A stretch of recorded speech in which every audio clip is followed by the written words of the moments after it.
Voilà, donc nous sommes le 31 mars. Je m'appelle Eric, je suis de Strasbourg. Ça fait 25 ans que j'habite à Hong Kong ici. Et Hong Kong, c'est donc une ancienne colonie britannique, mais c'est une ville de 7 millions d'habitants, 95% de Chinois bien sûr, et avec une densité de presque 7000 personnes au kilomètre carré. C'est-à-dire une densité 60 fois supérieure à celle de la France. Et aujourd'hui, après 3 mois d'épidémie, on doit compter environ 600 cas et seulement 4 décès liés au coronavirus. La grosse différence par rapport aux chiffres auxquels on assiste aujourd'hui, et c'est dramatique en Europe, aux États-Unis, c'est que ici, comme vous le voyez, 100% des personnes portent le masque. Tout le monde porte le masque dans la rue. Il n'y a pas de confinement, seules les écoles sont fermées.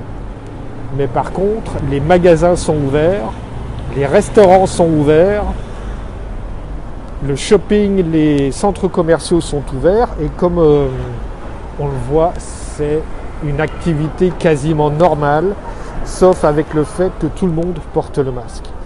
Si on compare par rapport à New York, qui a aussi 8 millions d'habitants et qui compte aujourd'hui jusqu'à 500 morts par jour, c'est dramatique. Le port du masque ici fait toute la différence. Parce qu'on voit que sans obligation légale, sans avoir forcément de contrôle policier à tous les coins de rue, c'est machinalement que les gens sortent de chez eux, sortent du bureau, vont faire leurs courses ou sortent tout simplement avec le masque en permanence.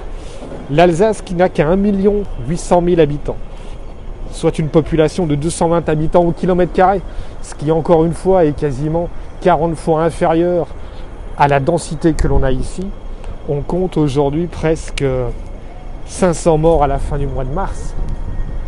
Ici, on est à 4 décès en 3 mois. Cette différence de chiffres est vraiment impressionnante, surtout pour moi qui vis à Hong Kong, qui suis alsacien d'origine et de cœur, et de voir à quel point en Alsace, la situation est compliquée, la situation est tendue, la situation est difficile. Alors qu'il semblerait que le simple fait de porter le masque puisse déjà vraiment être le premier geste barrière. Au niveau collectif, ça fait toute la différence. Parce que si tout le monde porte le masque, on voit que du coup, les personnes qui sont contaminées ou qui sont porteurs du virus vont le porter forcément. Et ce sont ces gens-là qui vont limiter la progression du virus et la contamination.